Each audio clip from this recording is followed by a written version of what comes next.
అంటే 2029కి అంటే యాక్చువల్‌గా చంద్రబాబు గారు అంటే 75 ఏళ్ళు చాలా అంటే నవ యువకుడిలా పోరాడారు. చాలా గొప్పగా పోరాడారు. సో వ్యతిరేకులు కూడా ఆయన ఫైటింగ్ స్పిరిట్‌ని చాలా మెచ్చుకుంటూ ఉంటారు. సో 80 ఏళ్ళు వచ్చేస్తాయి ఆ టైంకి. అంటే నెక్స్ట్ ఎలక్షన్‌కి. సో ఆ సమయంలో ఒక యంగ్ బ్లడ్ అనేది అవసరం. ఒక యంగ్ లీడర్స్ అనేది అవసరం. ఇప్పుడున్న యంగ్ లీడర్స్లో పవన్ కళ్యాణ్ గారు అండ్ లోకేష్ గారు. లోకేష్ గారు టీడీపీ, పవన్ కళ్యాణ్ గారు జనసేన. వీళ్ళిద్దరిలో ఎవరి భవిష్యత్తు బాగుండే అవకాశం ఉండొచ్చని ఒక సెఫాలజిస్ట్గా ఊహిస్తూ ఉన్నారు. ఊహాజనితమైన ప్రశ్న. అదే సార్, అందుకే వాళ్ళ చేతిలో ఉంటుంది. కానీ ఇప్పటి నుంచి ఎటువంటి నిర్ణయాలు తీసుకుంటారు, ఇద్దరిలో ఎవరి భవిష్యత్తు బాగుంటుందంటే ప్రజలు అంటే ఇప్పుడు ఆల్రెడీ హీరో అన్నంత మాత్రం హీరో కనెక్షన్ ఎక్కువ ఉంటుందని, లేకపోతే రామారావు ఫ్యామిలీ నుంచి కాబట్టి లోకేష్ ఎదిగిపోయేదానికి ఆస్కారం ఉంటుంది. అలా ఉండదు.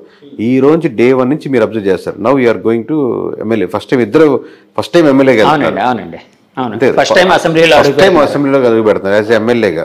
ఎందుకంటే అది రామారావు మనవడు కావచ్చు, లేకపోతే సీఎం కొడుకు కావచ్చు, లేకపోతే ఇతను హీరో కావచ్చు, ఎవరైనా కావచ్చు, పక్కన పెడితే ఇప్పటి నుంచి మీరు ఎలా బిహేవ్ చేస్తారు, ఎలా ఉంటుంది, ఎలా ఎమోషనల్గా జనాలు కనెక్ట్ చేసుకుంటారని బట్టి మీరు వాళ్ళని ఓడించి మీరు ముందుకు వెళ్ళడం అనేది ఉంటుంది, ఆస్కారం ఉంటుంది. అంతేగాని మామూలుగా ఓవరాల్గా హైపోథెటికల్గా చెప్పలేదండి. వైసీపీ వాళ్ళు మళ్ళీ పుంజుకోవాలంటే ఏం చేస్తే బాగుంటుంది సార్? స్టిక్ అవ్వాలి. ఫస్ట్ లీడర్షిప్, ఫస్ట్ ధైర్యం ఇవ్వాలి. అయిపోయింది. మనకు 30% ఓట్ బ్యాంకింగ్ ఉంది. 130 మంది నిలబడ్డారు. మనకు ఇంకో 10-15% పెంచుకునేదానికి, 20% పెంచుకునేదానికి ఆస్కారం ఉంది. పెంచుకోవడానికి ఏం చేయాలంటాను? అదే ఫస్ట్ ఇదే చెప్పాలి. నమ్మకం కలిగించాలి. ఓట్ బ్యాంకింగ్ ఉంది కదా, నమ్మకం కార్యకర్తల్లో కలిగించాలా, ప్రజల్లో కలిగించాలా? వాళ్ళు ఇద్దరికి దాంట్లో కార్యకర్తలు అనేవాళ్ళు వాళ్ళకి అనుసంధానం మధ్యలో ఉంటారు. కార్యకర్తలకి కలిగించాలి, జనాలకి నమ్మకం కలిగించాలి. కలిగిస్తున్నప్పుడు జనాలకు నమ్మకం వస్తున్నప్పుడు కార్యకర్తలు ఇంకొంచెం ఎక్కువ పనిచేస్తారు. ప్రజలు నమ్మకం మీరే అంటే నాకు ఓట్లు వేసిన వాళ్ళే కదా ప్రజలు. అంటే ఇతని పర్స్పెక్టివ్లో, జగన్మోహన్ రెడ్డి గారి పర్స్పెక్టివ్లో మీరు నిలబడద్దు, ఓట్లు వేసిన వాళ్ళు నిలబడద్దని చెప్పాలి కదా. మీరు అపోజిషన్ వేసిన వాళ్ళు నిలబడద్దని చెప్పాల్సిన అవసరం లేదుగా. జగన్మోహన్ రెడ్డి గారికి పక్కన పెట్టి పవన్ కళ్యాణ్కి ఓట్లు వేసినట్టు మీరు బాధపడద్దు అని అనలేం కదా. సో ఈయనకు ఓట్లు వేసిన వాళ్ళు రిప్రజెంట్ చేస్తూ అందరు మీటింగ్ పెట్టలేము కాబట్టి జనరల్గా స్టేట్మెంట్స్ ఇవ్వగలుగుతారు. వాళ్ళకి చెప్పి వాళ్ళకి మోటివేట్ చేసి ఇది ఫర్దర్ ప్లాన్స్ అని ఎక్స్ప్లెయిన్ చేసి ఒక్కొక్క స్టెప్ బై స్టెప్ మరి చేసుకోవచ్చు. అసలు ఈ ఎలక్షన్ అంతా జగన్ వర్సెస్ జగన్ గా జరిగింది. అంటే వాళ్ళన్నది ఏంటంటే జగన్ రావాలి, జగన్ పోవాలి, ఈ రెండింటి మీదే బేస్ అయ్యి ఎలక్షన్ నడిచింది అని. ఇలాంటి స్టేట్మెంట్ ని మీరు అంటే యాక్సెప్ట్ చేస్తారా, ఏకీభవిస్తారా, లేకపోతే డినై చేస్తారా? అంటే పార్షియల్ కరెక్ట్ ఉందండి. పోయినసారి చంద్రబాబు రావాలి, చంద్రబాబు పోవాలి అన్నట్టు జరిగింది అనుకున్నాం అనుకోండి. అబ్వియస్గా రెండు పార్టీల మధ్య ఓటు బ్యాంకింగ్ జరుగుతున్నప్పుడు రెండు పార్టీలో ఎవరికి చంద్రబాబు జగన్ అనుకుంటున్నారు. వీళ్ళు చెప్పేటప్పుడు జగన అని వీళ్ళు దాన్ని ప్రమోట్ చేస్తున్నారు. బట్ యాక్చువల్లీ ఏంటంటే ఏ నియోజకవర్గంలో ఆ నియోజకవర్గంలో ఓటేస్తారు. ఇప్పుడు మొత్తం రాష్ట్ర వ్యాప్తంగా నా ఓటు రిప్రజెంట్ చేస్తున్నాను అని కాదు కదా.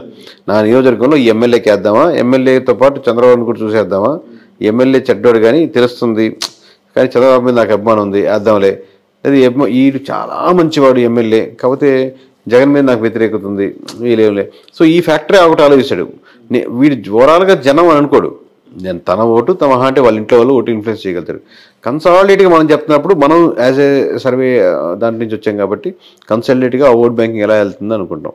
దాంట్లో నెగిటివిటీస్ ఏంది, పాజిటివిటీస్ ఏంది, ఏ ప్రాంతానికి ఆ ప్రాంతానికి తగ్గట్టే. సార్, రాష్ట్ర వ్యాప్తంగా వైసీపీ పతనానికి ముఖ్యమైన కారణాలు ఏమైనా ఒక 2-3 చెప్పాల్సి వస్తే ఏది మెయిన్ కారణంగా చెప్తారు? పతనం అనేది కరెక్ట్ కదా సార్. పతనం అనేది పొలిటికల్ పతనం ఎందుకంటే వాళ్ళు 30% ఓట్ బ్యాంకింగ్ ఉంది. వాళ్ళ ఓట్ బ్యాంకింగ్ వాళ్ళకి స్టిల్ ఉంది. 100 మందిలో 30 మంది నిలబడ్డారు, 70 మంది నిలబడ్డారు. ఇటు మనకి ఇట అల్గారిథమ్స్ లో మనకు ఉన్నటువంటి rules and regulations government of ఇండియాలో ఉన్నట్టు కాబట్టి మెజారిటీ ఓట్ బ్యాంకింగ్ బట్టి సీట్లు రావు కాబట్టి ఓన్లీ నియోజకవర్గాల బారు కాబట్టి మీకు తక్కువ కనపడుతుంది. కానీ 100కి 30% మంది అంటే చిన్న నెంబర్ కాదు. ప్రతి కోట్లో 30 లక్షల మంది ఉన్నారు. సో సీట్లు అంటే ఇప్పుడు ఇందా చెప్పినట్టు ఒక్కొక్కటి ఫ్యాక్టర్. ఇందా చెప్పినట్టు రోడ్డు కావచ్చు, అక్కడ స్కూల్స్ కావచ్చు, హాస్పిటల్స్ మంచి డెవలప్మెంట్ లేకపోవడం కావచ్చు, రకరకాల ఫ్యాక్టర్స్. అంటే ఏదో ఒక ఎమోషనల్ కాంటాక్ట్, ఏదో ఒక రీజన్ అయితే అంటే స్టేట్ వైడ్ గా ఏదో కారణం ఉండే అవకాశం ఉంది కదండి. అట్లాంటిది ఏదంటారు? అంటే ఒక సెఫాలజిస్ట్ గా మీరు స్టేట్ వైడ్ గా అదే సార్. ఇప్పుడు మీకు ఇప్పుడు అంటే మీకు వన్ సైడ్ కనపడింది కాబట్టి అలా అనిపిస్తుంది. ఇప్పుడు రాజధాని స్టేట్ వైడ్ జరిగిందంటే రాజధాని మీ కృష్ణా గుంటలో ఉన్నట్టు మీకు శ్రీకాకుళంలో ఉండకపోవచ్చు, రాప్తాడులో ఉండకపోవచ్చు. రాప్తాడు ప్రజలు మనకు అమరావతిలో ఉండే రాప్తాడు సమస్యల మీద వేస్తుంది. అలాగే స్టేట్ వైజ్ ఉన్న డెవలప్మెంట్ మీద కూడా చూసుకుంటూ ఉంటుంది. అలాగే కొంచెం ఎమ్మెల్యే మంచివాడైతే కొంచెం కన్సిడర్ అవుద్ది. లేకపోతే 2-3 సార్లు ఓడిపోయినాడు, ఈసారి గెలవాలని సానుభూతి అవుద్ది. ఓవరాల్ జనరలైజ్గా స్టేట్మెంట్ చెప్పలేము.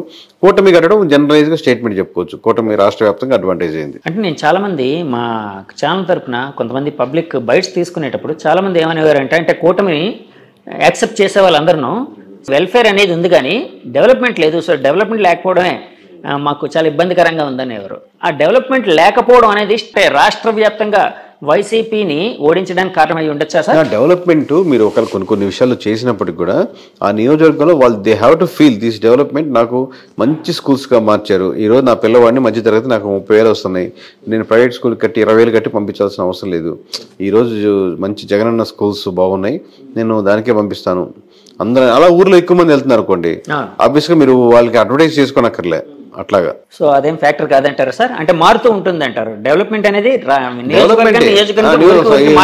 సమస్య ఊరి మీద ఉంటుంది. ఓకే సార్, ఇప్పుడు మీరు 2019లో సర్వే, మీ ఫస్ట్ సర్వే అది చేసిన వెంటనే చాలా ఇది వచ్చింది. అప్పట్లో మీకు ఏమైనా ఫోన్ కాల్స్ ఏమైనా వచ్చాయి సార్? వచ్చేసరి ప్రస్తుతం ఎప్పుడు వస్తుంటే, ఇప్పుడు ఈ మధ్య 4 రోజులు రావట్లేదు, కానీ మామూలు బెదిరింపు కాల్స్ లేకపోతే ఇలా చేయండి, ఇలా చేస్తారు, ఎలా చెప్తారు అన్నారు. పోనీ మీరు ఒక నెంబర్ చెప్పండి సార్ అంటారు. అంటే ఎమ్మెల్యేస్ నుంచి మినిస్టర్ నుంచి నాకు రాదు సార్. నాకు అడ్వాంటేజ్ ఏంటంటే నాకు అన్ని పార్టీల నుంచి తెలిసిన వాళ్ళే కాబట్టి సన్నిహితులే. అది మనం వర్క్ చేసిన క్లయింట్ సన్నిహితం అనుకుంటే కూడా క్లయింట్ అనొచ్చు, ఎందుకంటే ఆ డిఫరెన్స్ ఉంటుంది. సన్నిహితం అంటే క్లోజ్నెస్ అయిపోతుంది. సో క్లయింట్సే కాబట్టి మ్యూచువల్ రెస్పెక్టే ఉంటుంది. అది వాళ్ళు వేరే ఆ జిల్లాలో వేరే వాళ్ళు తెలియకపోయినా కేకే నాకు తెలుసు బాగా చేస్తారు అని వాళ్ళు వెళ్తుంటారు కాబట్టి నాకు వాళ్ళ నుంచి థ్రెటన్ కాల్స్ ఉండవు. కింద ఉండేటువంటి ఎవరైనా విలేజ్లో ఉండే చిన్న వాళ్ళు పార్టీ మీద అభిమానంగా ఉండేవాళ్ళు ఒకసారిగా జీర్ణించుకోలేరు కదా. 151 అయినా జీర్ణించుకోలేరు, ఇప్పుడు 161 వస్తాయని చెప్పినా జీర్ణించుకోలేరు. వాళ్ళ కోపం అనమాట, మన పార్టీ ఎలా పోద్ది అన్ని ఫ్రస్ట్రేషన్ అలా ఉంటుంది. సార్ ఇందాక బెట్టింగ్ల కోసం అన్నారు కదా, అంటే యాక్చువల్గా ఎలక్షన్స్ తర్వాత ఆల్మోస్ట్ 24 రోజులు రిజల్ట్స్ రావడానికి బాగా. సో ఆ సమయంలో మీరు మీ సర్వే ఇచ్చారు ఇదంతా. అంటే ఎలక్షన్స్ తర్వాత మీరు చాలా మందికి పనిచేశారని అప్పటికే మీకు అంటే ఒక క్రెడిబిలిటీ ఉంది, ఇప్పుడు ఇంకా ఎక్కువైంది అది బాగా. సో అలాంటి సమయంలో ఎవరైనా మీకు ఫోన్ చేసి సార్ ఏ పార్టీ మీద బెట్టింగ్ కాస్తే బాగుంటుంది, ఏ మనిషి మీద బెట్టింగ్ కాస్తే బాగుంటుంది, ఇలా ఏమైనా కాల్స్? మనం రిపోర్ట్ సేల్ చేస్తాం సార్. బెట్టింగ్ కాసుకోవచ్చా గీసుకోవచ్చా అది వారి పర్సనల్ చాయిస్. అది ఎమ్మెల్యే ప్రతి రిపోర్ట్ ఎమ్మెల్యే తీసుకోవాలని లేదు. మీరు ఎవరి తాలూకు ఎవరి నుంచి ఫోన్ చేస్తారు అది మనకు అనవసరం. అది సో అందుకని దాని గురించి కాసుకోవచ్చా కాసుకోకూడదా, మీరు ఎమ్మెల్యే తాలూకా లేకపోతే మీరు వెనకాల ఏ పార్టీ ఉందని మనకు సంబంధం లేదు. మేము ప్యూర్గా రిపోర్ట్ అని చెప్తాం అంతే. బెట్టింగ్ కోసం ఎవరైనా, ఎందుకంటే నేను ఆ మధ్య పిఠాపురం వర్మ గారి ఇంటర్వ్యూకి వెళ్ళినప్పుడు అక్కడ కొంతమంది మనుషులకి ఎవరో ఫోన్ చేసి సార్ బెట్టింగ్ కాసుకోవచ్చా ఏంటి అని అడిగే సందర్భాలు ఉన్నాయి. అలాగా అందులో షెఫాలజిస్ట్ అంటే ఇంకా ఎక్కువ దాని గురించి చేస్తాయి సార్, 100% ఉంటాయి. దాని గురించి మనం కమెంట్ చేయం, మేము రిపోర్ట్ సేల్ చేస్తాం. అది కాసుకోవచ్చు. ఇప్పుడు చాలా మంది ఫ్రెండ్ సర్కిల్లో కూడా ఎవరు గెలుస్తున్నారు సొంత మా క్లోజ్ బంధువులు కూడా అడుగుతుంటారు, చెప్పొచ్చు కదా నెంబర్, ఇది నెంబర్ చెప్పొచ్చు కదా అన్న సింపుల్గా. దీని మీద ఇంత ఇన్వెస్ట్ చేసి ఇంత తిరిగి ఇంత చేసి ఎవరు గెలుస్తారు చెప్పొచ్చు కదా. ఎవరు చెప్పను ఎవరు చెప్పడం కదా. నేను ఆల్మోస్ట్ మీ లైఫ్ పార్ట్నర్ కూడా చెప్పను, వైఫ్ కూడా చెప్పను. మొన్న నెంబర్ మేము ప్రజెంట్ చేసాం కదా సార్, ఆడియో లాక్ చేసి గ్రాండ్గా గిఫ్ట్గా చెప్పాం కదా ఎగ్జిట్ పోల్స్. ఆ రోజు వరకు నాకు నా క్లోజ్ నాతో పాటు ఉండే ఒక 2-3 4 తప్పితే రోజు వాళ్ళకి ఆ రాత్రి 12 గంటలకి ఆ క్లోజ్ అయిన టైంకి ప్లస్ ముందు రోజు తెలిసింది ఎడిటర్కి, ఎందుకంటే ఆ ప్రెజెంటేషన్ చేయాలి కదా. ఆ నైట్ 4 గంటలు తెల్లవారుజాము 4 గంటలకు వేసాం నెంబరు. అప్పటి వరకు కూడా ఆ సీక్రెసీని మెయింటైన్ చేసాం, ఎందుకంటే అది రాష్ట్రం ఊగిపోయే నెంబర్లు అవి. అది ఓపెన్ చేస్తే మామూలుగానే ఉంటుంది, కొన్ని కప్పెడితే బాగుంటది, కొన్ని తీస్తే బాగుంటుంది.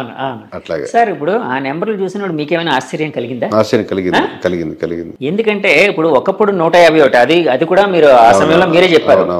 టీడీపీ 20 స్థానాలకే పరిమితం కాబోతుంది, 20-22 సంథింగ్ ఏదో చెప్పినట్టున్నారు.